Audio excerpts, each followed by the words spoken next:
Hi, everyone. This is Steve Delisant, and thank you guys for tuning in to this week's edition of CEOs You Should Know. I am joined by Cody Barbo, the founder and CEO of Trust and Will. Cody, thanks for being with us today. Hey, Steve, it's a pleasure. Thank you for having me. Excited to jump in to talk a little bit about the company, but as well as your background. So why don't we jump right into it? Can you share with us to kick things off a little bit about your background and what really got you transitioned to where you are today? Yeah. So I like to say I'm a dad and husband first, entrepreneur second. But I live in Dallas, Texas. Been here for a couple years with the family. But I grew up West Coast. Grew up in California. I grew up surfing, skateboarding, snowboarding. Very Spicoli vibes. If like my high school friends were listening to this today. But I've grown and matured into a polished CEO. So I've been an entrepreneur for the last 13 years. On to my third company, second venture-backed business, and currently the founder and CEO of Trust and Will. We're an online estate planning platform. So think of us like TurboTax for estate planning. We make it easy and affordable for everyday families. Awesome. What got you to Trust and Will? Like, what made you think of that idea and really kick it off from the Yeah. ground up? Yes, I didn't think I'd be doing estate planning. I'm not an attorney by trade, although I know a lot. We've hired a lot, of course, the work that we do. But really, the inception for this business came from myself and my two co-founders, Daniel and Brian. I call us the elder millennials. We're all like 35 to 40 now, married with kids, mortgages, aging loved ones. Like very, I think it mirrors a lot of our network. Totally. And I'm right in that yeah, demographic as well. I was So gonna say, spot on. yeah, the elder millennial tribe is strong. So when, I was late 20s, I guess, when we started the company, but I was getting married and my wife and I had talked about money a little bit. It's kind of, not the fun topic, but like money, taxes, insurance. Hey, we should get a life insurance policy in case something happens to each other. And the estate plan, or at least the will, came up in conversation because she had lost her dad very early on when we had started dating, and he didn't have an estate plan. He was never married to the stepmom. So he had a house that had to go through probate, a car collection, a guitar collection. And I just watched the pain that it caused the stepmom and the two siblings and never felt like it was my place to say anything. But at least in our own life, if we're starting this journey together, I felt like, well, we should have a say. And who looks after us if we're incapacitated, or do you want to be buried or cremated, or when we do have kids, who looks after the kids? And naturally, you go talk to attorneys. They're charging $3 to $5 is kind of the going rate. Or you go look for maybe a mediocre, subpar online experience, because Trust Mill did not exist at the time. And LegalZoom really was the only option that was reputable. And I was like, how is no one doing this better, faster, cheaper, great customer experience, kind of like TurboTax? And having talked to Daniel and Brian enough times, this is like the summer, fall of 2017. Okay. There's something here, and I'll pause there. But that's really the inception on a personal level as to why I got into this business. Yeah, I mean, I think that's awesome. I think one of the most inspiring things is when you have a personal connection to the business, and it sounds like your wife's experience kind of led you to where you are today. And that experience is painful, and people really don't think about it until it's probably too late in a lot of situations. And it's like, for any listener that's listening to this, like, you are not alone. Like I think I'm smart and fairly educated and have adult conversations now with my friends versus like what bar they're going to on the weekends. And like this conversation never came up, even in my own family. Because when I talked to my wife about it, even outside my co-founders, Daniel and Brian, I also talked to my own parents about it. I Mhm. was like, I'm the oldest of the siblings. I was like, hey, why do you guys have an estate plan? Number one. Two, where is it? You have one. Where is it? It's in a box in the garage. Why haven't you brought it up? You're not getting any younger. And what's my role, or what's my brother's role in this thing? And reading through it, it's fairly complex. Like, it's legalese language and it's well designed, but like there wasn't like a Spark Notes or a Cliff Notes in the front that an everyday person could understand what's going Mhm. to happen to mom and dad's estate. So these are just like, I looked at it through this kind of multi-generational lens, and I said, I think this is most people that are going to do this, is like they're starting to get married and have kids, or they're at the tail end of their life. They're actually retired. Maybe they've lost their own parents, and they're actually having this kind of second guess of like, well, what happens to my legacy, and Yep. what can I do about it? And there's just no affordable, well-trusted options online going back to 2017. And that's what got us started.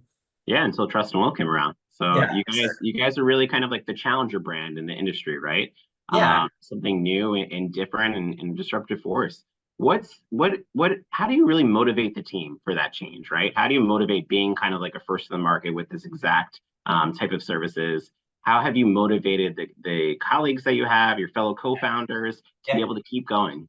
I think, on a very emotional and personal level, most of our team is here because they've experienced the negatives of estate planning. They lost a grandparent, watched the rift amongst their parents and their siblings, or they've lost a parent themselves and they're kind of going through probate or an estate settlement with their siblings, or they've had a positive change in their life. They got married, they bought a house, they've had their first child, most of our team is very tied and dedicated to our mission to help every family leave a legacy, because we're able to deliver the same quality of services that an attorney does for most families at a much lower cost and a really high touch experience. You can go from start to finish in 30 to 45 minutes, all on your own. We've got great kind of tutorials and educational content.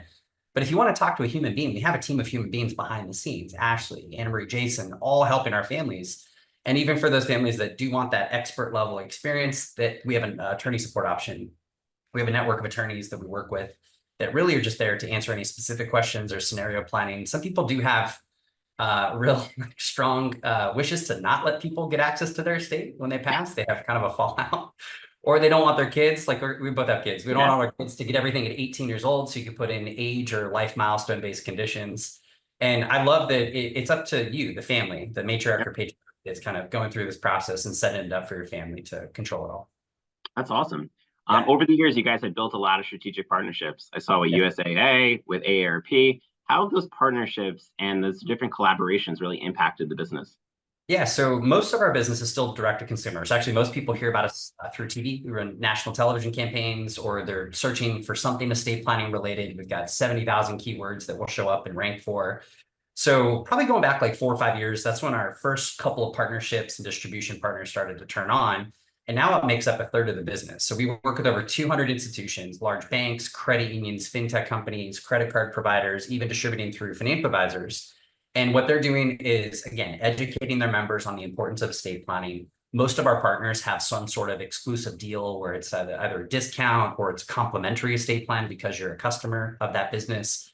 And these are household names, to your point. It's UBS, American Express, Northwestern Mutual, Fifth Third Bank, SoFi, Navy Federal, USAA, and I can go on and on. And every single one of these organizations reaches just a much broader audience than we could as a younger company. So we're really grateful that partnerships and these companies have chosen Trustable as their trusted partner, and that we've really proved out that it's a great channel for us. Like, I actually see our business over the next 2 to 3 years becoming more B2B focused than our direct to consumer efforts, and moving the needle for us. Yeah, and I can imagine, obviously, trust is a big part of it, right? You want to trust who you do your estate planning with. I would imagine that word of mouth is also probably very helpful. Like if I decided to use Trustable, I'd probably tell one of my friends that maybe didn't have an estate plan, and I'm sure that helps like the business keep going. It does. Yeah, without getting too detailed on the data, every quarter, one of our partner agencies gives us like a share of voice brand awareness update. And like we went from like literally being a nobody when we started truly to now we've had over 1 million registered accounts in all 50 states. Pretty substantial. Awesome. And we're still small. Like I still think we're small, even though we've grown the brand to where it is today. And we're getting close to like truly being the market leader for a brand perspective. And that's kind of the intentionality behind the name Trust and Will, is like, it's in our name. What we do is in our name. So people kind of remember us. I always try to wear the logo or the branding when I'm out and about. And we don't post enough about it. We have a wrapped cyber truck that drives up and down Southern California at all the pro sports events, and it gets a ton of great sightings. We've got some pro sports teams and athletes that we do now to be great advocates for our business. Makes total sense. Yeah. Speaking of the workplace, right? You guys also were recently awarded Best Workplace Award through Inc. What are some of the factors that I know you talked a lot about your team, and I could tell how prideful you are of the different members of your team. How have you created a positive, really great working environment for them? Yeah, I've had the pleasure of being in leadership positions going all the way back to college. And I was almost like trained by default to like over index on culture and then let the strategy and goals and key objectives kind of follow that secondary. There's a famous quote, culture eats strategy for breakfast. And in the early days of the business, this is pre-pandemic, right? The first 2, 3 years, we were a very small team. Like originally it was 5 people, and then we were 7 people. We were up to 16 people in one office before the pandemic hit. And we were very intentional about every single day, we'd have our daily stand up and we'd say what we're working on that day, but also something that we're grateful for. So this gratitude practice has been in our culture from the start. In fact, actually open up our board meetings with it. And it might take 15, 20 minutes, but it's like life's too short, especially in our business. We see and think about death quite often. So gratitude is a key kind of component of that. But the other one too is like, even though we're digital, we're tech enabled, you could go through the whole process without talking to anybody. Like there's still people behind the scenes that are building this that really care about it. And we call it our beliefs and actions at the company, but it's stand in our members' shoes. I'm very humbled by how far we've come in the last 7 years. And almost every day, I kid you not, like, do you have an estate plan yourself, Steve? I do. And I got it right when my wife was pregnant. So kind of Fantastic. spot on to that consumer journey you talked about. So like almost every day, someone from our network, whether it's a stranger, literally on social media, or a friend from college or high school, or we did a business deal, they use the product and they tell me, and I'm seeking, constructive, critical feedback. They generally have positive things to say, and that's mirrored in our Awesome. Trustpilot reviews. So it feels really good. So from the very start, like we just thought, like care of customer. That's why we call them members. We're like, what's a fancier word than customer? It's called members, Mhm. to really make them feel like they have this lifelong relationship with us. And I feel like that has shaped a lot of our culture over the last 7 years, where we over-indexed on benefits. And even during the pandemic, like once or twice a year, we did company-wide meetups where we'd fly everybody Great. to San Diego, because we've got 85 folks remote in 20 plus states now. And no, those are multiple six-figure expenditures to bring everybody together. But to have it together in person, it really makes it special. And it's something that I was very prideful of. Last year, we got to do our first family weekend where we actually said, we're not doing work. Bring your parents, bring your siblings, bring your spouses and partners, bring the kids. And we did a full weekend in San Diego filled with activities. That's awesome. Hopefully it gives people peace of mind that it's a good place to work beyond just feeling proud of the work that they're doing for the customers. So always Yeah, been. I think it's a great combination, right? It sounds like a great place to work, great culture, but also you guys are doing good every single day. And that must be a nice way to wake up and go to work. Yeah, well, and a high growth business too. Like we've been doubling the business every year. We have ambitions to go from where we are today, kind of a growth stage private company, to a public company over the next 3+ years. So if we're going to do that, we need super talented people that Mhm. have to work hard. I mean, still workplace, and like we're a near profitable business. We're 2 years in a row on the Inc. 5000 list as well, one of the fastest growing companies in the country. So we have high achievers that want to advance in their career, make a lot of money, but they're also here for the mission, and they're here for the people they work with. And like it was really sweet last night. One of even some of our former colleagues, or we call them alumni now, they did like a trivia night at a local bar in San Diego, and it brought a smile to my face to see that on our Slack. That's awesome. Yeah, That's great to hear. Well, in addition to culture, I know inclusion is one of the core values of yeah, Trust and Will. And I know yeah. that you guys have been addressing issues like racial wealth gap and limited legal access. What steps are you taking to make sure that estate planning is inclusive for all? Yeah, so from the start of the company, this is something that is we designed the documents. So we hired an attorney straight out of the gates. We have Sure. 3 founders who are not estate attorneys. So one of our first employees is an estate attorney. We've hired multiple in the journey, 7 year journey. But we we'd had multiple attorneys outside of just the guy on our team who did it review these documents to make sure they're inclusive of same-sex couples, LGBTQ, et cetera.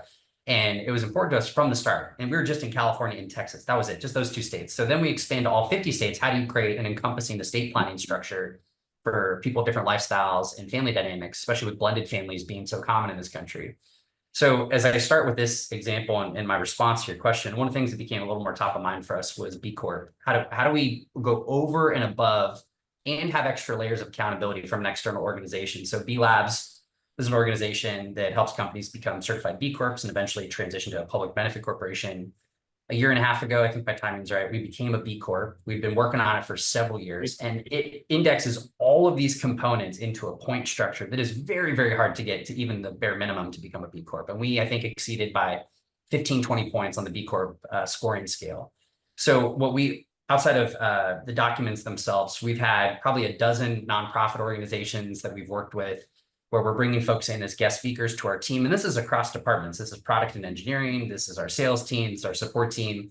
Being exposed to people of different backgrounds and economic statuses, because we want them to think that this isn't a product for really rich people. Like they're going to go to the attorney. They'll be just fine.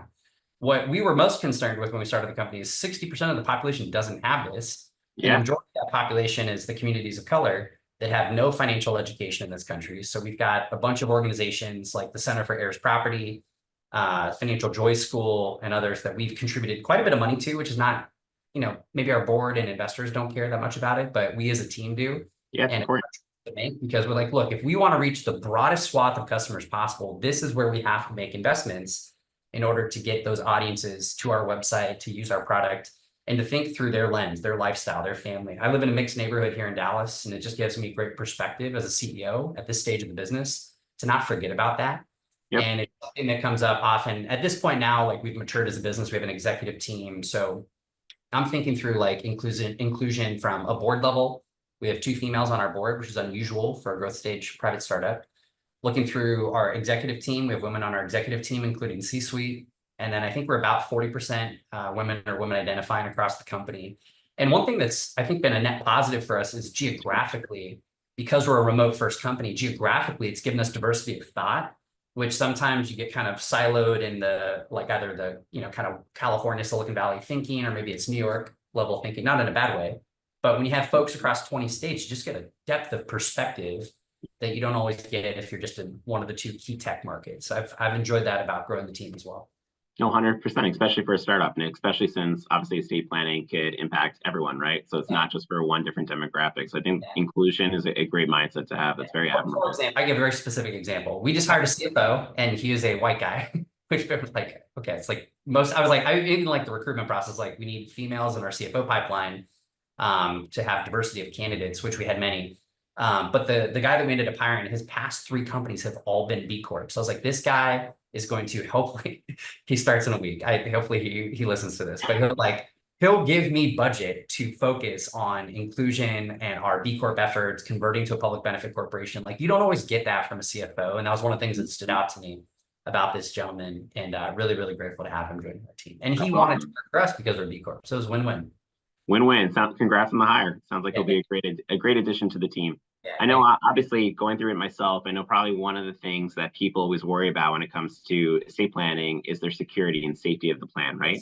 yes. How have you guys really taken that on, like some consumer data, and what makes it unique with Trust and Will?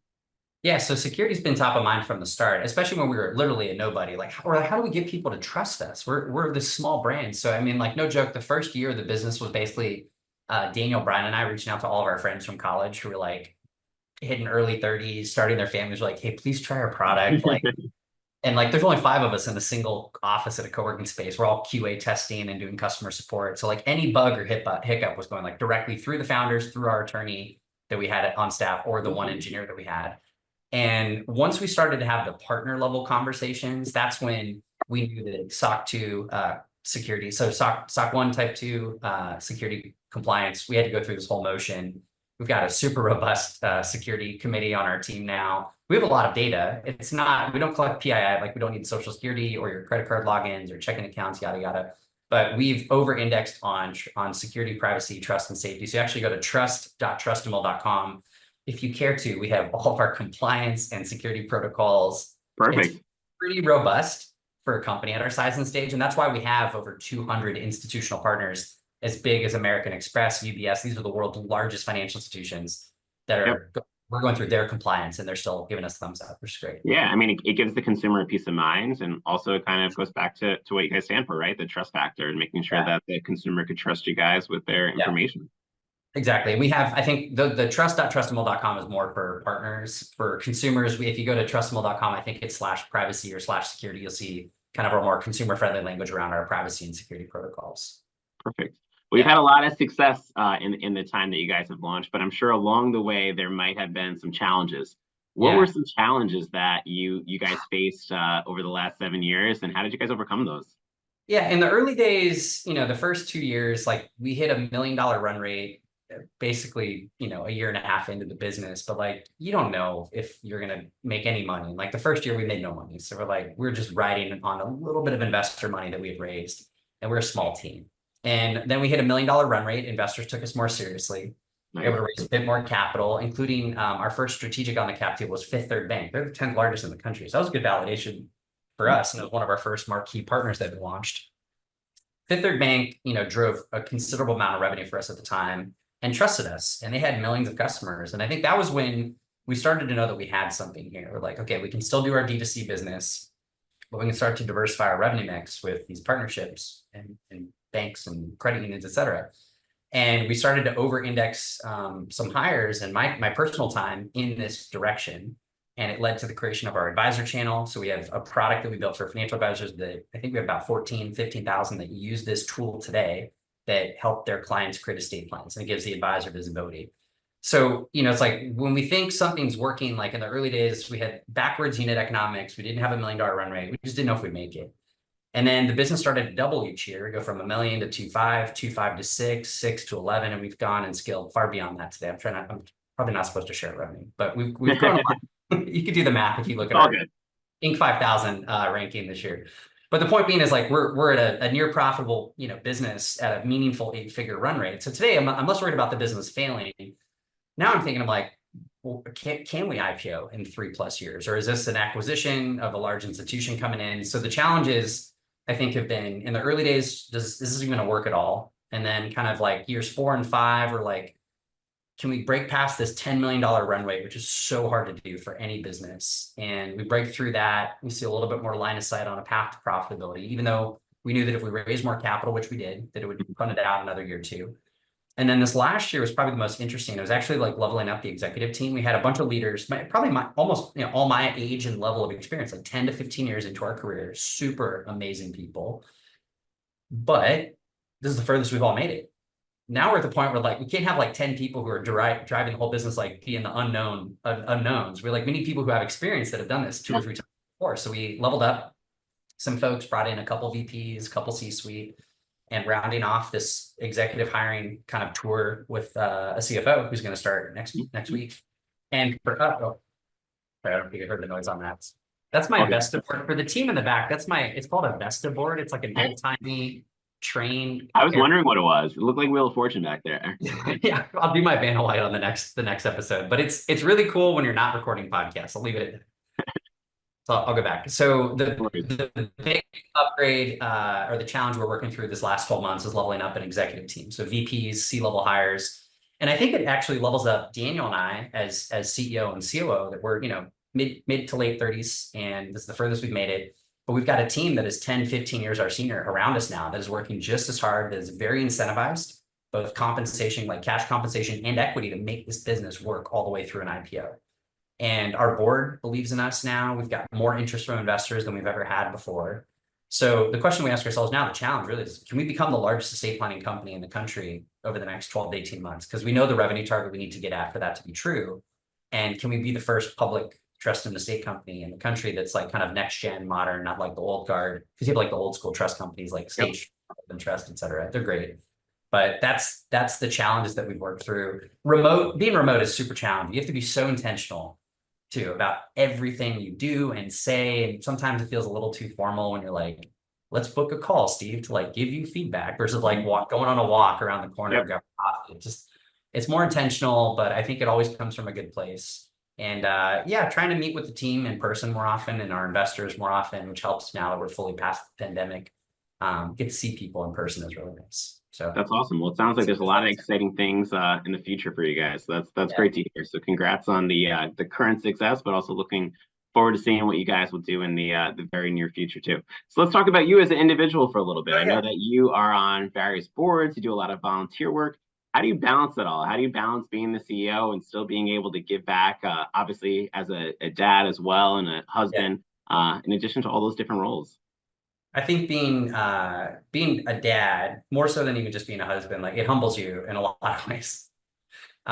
You're not as cool as you think you are, you're not as fancy as you think you are, like you're just dad. So like I've literally been in a board call, virtual, been in my home office. My, at the time, 3-year-old, now 4-year-old, comes in, middle of the board meeting, and says, "Dad, I pooped." Like nothing more humbling than that. But I love being a dad. And even with the demands of a high growth business, like I think most of the team, we're pretty encouraging of this with our colleagues. It's like, be family first. Like if your kid's sick, just go be mom or dad. Like if you have a health scare, or mom and dad has a health scare, like go be there for them. Like they may not be here too long. And we've always been generous in that regard. We have a semi-mandatory friends and family day every month. Take 1 day off per month, just don't work. Some employees take full advantage of it, others don't, which is fine. And then we take off 4 times per year, 3 days leading into a typically holiday weekend. So you get like basically like a month off from work. Awesome. Thanksgiving week, we do a spring break, we do a summer break, and then naturally winter break. But I think it's like in this high demand world, like you need to hit that reset button. And like if people can feel a little bit of a refresh coming back from a 3 to 5 day weekend, hopefully they feel more motivated to grind, work hard, be a productive employee here. And I feel that way too. Like even like I came off leave 2 weeks ago. I was gone for 6 weeks. Like when I had my daughter, it took 4 weeks, but I was still checking in with Daniel every day because I was like self-conscious because I came back in 6 weeks and I like kind of didn't know what was going on. I had to like play catch up for like a week or so, reading through a ton of Google Docs, doing meetings with the team, meeting with Daniel, my co-founder, and like everything was working. I was like, wow, I'm not need. I felt like not needed, which was a horrible feeling. I was like, am I replaceable? But it was made me proud. I was like, we hired the right people. So I love that we can provide an environment for our team to take time off, whether they have a life event, good or bad, and be productive and have growth opportunities here. So yeah, I love being dad and husband personally. Working out, I think, is probably my like sanity check. Like I try to work out almost every day. I've got a full setup in the garage, so I like to lift heavy weights. Occasionally go to the gym. I'm like trying to be like, some big macho man, but like it just like more for the mental benefit than the physical Yeah, gains is my happy place every day. perfect. Yeah. Well, for those that are listening in that maybe are aspiring entrepreneurs or they want to create a startup, what advice would you give them? Yeah, this is all I've known, like 13 years. And for what it's worth, like it's not glamorous. It's hard, it's lonely. You don't really make money until the end, and that's if you're successful. So, most people that, want to be an entrepreneur, I'm like, go save up a nest egg for like 6 to 12 months. That covers your full expenses personally, or if you have a family, you have wife and kids, mortgage, like 6 to 12 months, and take the leap of faith, because the ultimate test is just going all in on it immediately. As quickly as you have that financial cushion of 6 to 12 months, go all in. Because if you can't move the needle in 6 to 12 months, it's just not meant to be. And that's okay. Maybe it's not that business. Maybe it's the next business. Because my first business, I spent 2 years of my life, 40,000 ish of my savings to try and make it work with the co-founder. And it didn't work. And we gave up, and it felt really shitty to give up on something that we cared so much about. And I've just seen inklings of that business, I'm 13 years later, and I'm like, I'm like, oh, that would work now today. Or I would know how to do that business better today than I did then. But I was young, I was early 20s. Yeah. Second business, this is, over a decade ago, we raised a couple of $1 million. So we had a little bit of a checkbox, like, okay, I've got salary, a little bit of financial cushion. We had a team, 25 people, pretty good team size for a small startup. And it was in the hospitality space. So just got to meet with like the coolest people, chefs, bartenders, hospitality managers, people that like to have fun. And I didn't get to see that journey through. It was like almost 4 years of my life. I didn't get to see that business through an exit.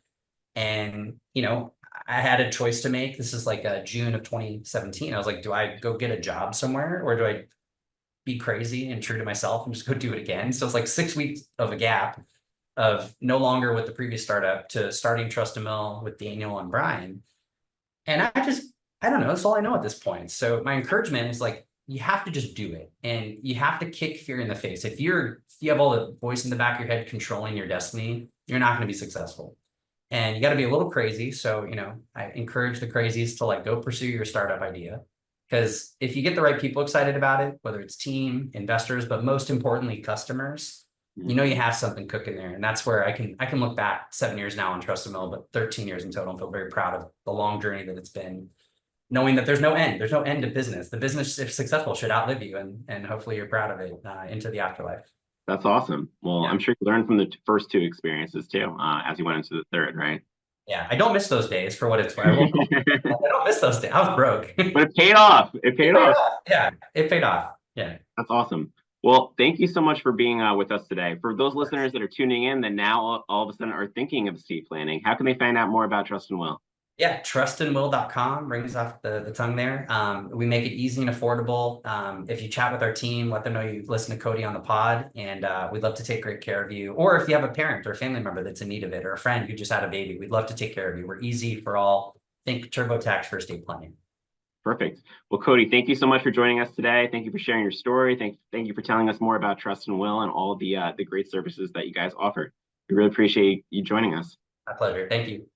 Awesome. Thank you guys for tuning in. Tune in next week for next week's edition of CEOs You Should Know.